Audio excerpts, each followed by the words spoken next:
Hello, I'm reading from the Essential Jung, and this is fragments and pieces from his different writings.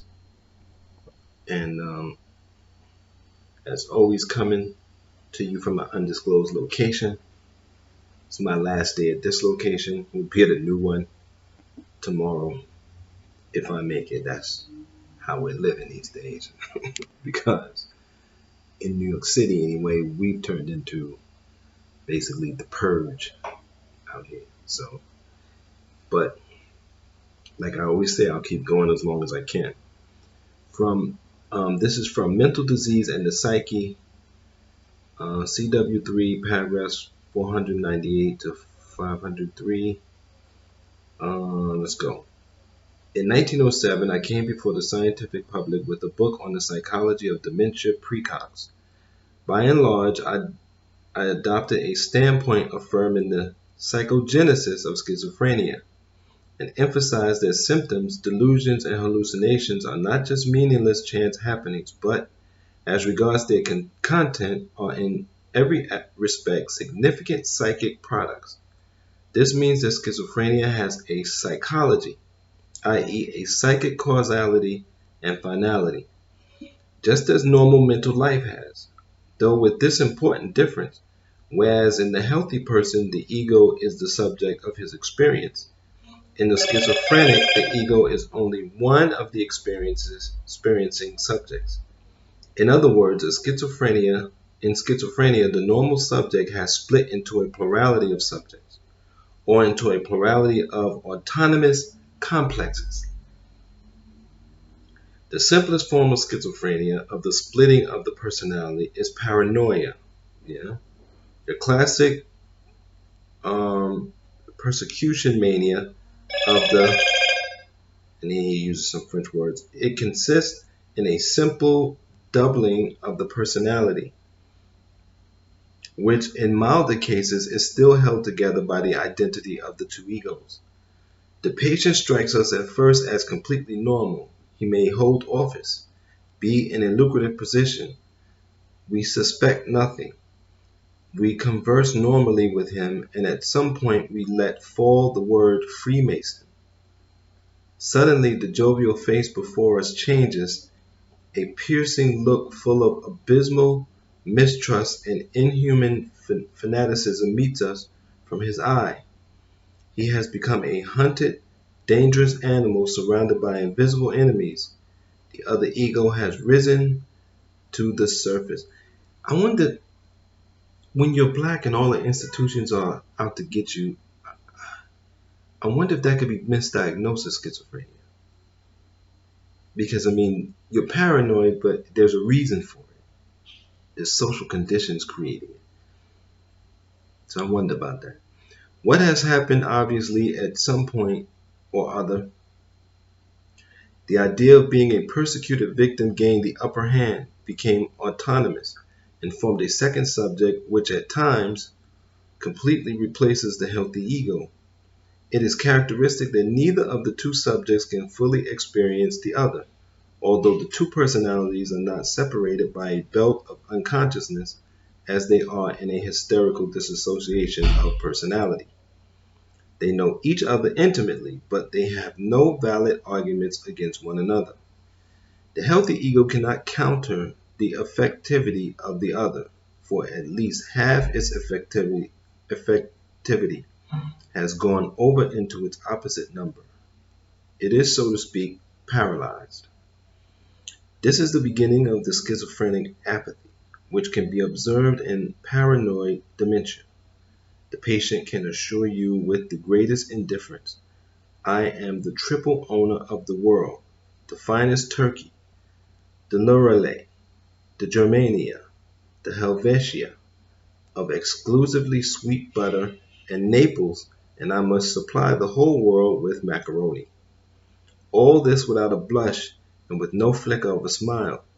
Here there are countless subjects and no central ego to experience anything and react emotionally. Turning back to our case of paranoia, we must ask, is it psychologically meaningless that the idea of persecution has taken possession of him and usurped a part of his personality? Is it, in other words, simply a product of some chance organic disturbance of the brain? If that was so, the delusion would be unpsychological. It would lack psychological causality and finality and would not be psychogenic. But should it be found that the pathological idea did not appear just by chance, that it appeared at a particular psychological moment, then we would have to speak of the psychogenesis, even if we assume that there had always been a predisposing factor in the brain, which was partly responsible for the disease. The psychological moment must certainly be something out of the ordinary. It must have something about it that would adequately explain why it had such a profound and dangerous effect. If someone is frightened by a mouse and then falls ill with schizophrenia, this is obviously not a psychic causation. Okay, which is always intricate and subtle. Thus, our paranoiac fell ill long before anyone suspected his illness. And secondly, the pathological idea overwhelmed him at a psychological moment. This happened when his congenitally hypersensitive emotional life became warped, and the spiritual form which his emotions needed in order to live finally broke down. It did not break by itself. It was broken by the patient. It came by in the following way. And we'll stop there. All my bookmarks are in storage. I haven't find them. We'll start there. Oh, wait a minute. There's only 2 more paragraphs. Let's finish. When still a sensitive youth, but already equipped with a powerful intellect, he developed a passionate love for his sister-in-law until finally, and not unnaturally, it displeased her husband, his elder brother. His were boyish feelings, woven mostly out of moonshine seeking the mother, like all psychic impulses that are immature. But these feelings really do not need a mother. They needed prolonged incubation in order to grow strong and to withstand the unavoidable clash with reality. In themselves, there is nothing reprehensible about them, but to the simple, straightforward mind they arouse suspicion. The harsh interpretation which his brother put upon them had a devastating effect, because the patient's own mind admitted that it was right.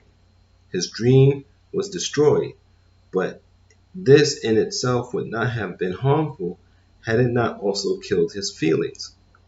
For his intellect then took over the role of the brother, and with inquisitorial sternness destroyed every trace of feeling, holding before him the ideal of cold-blooded heartlessness.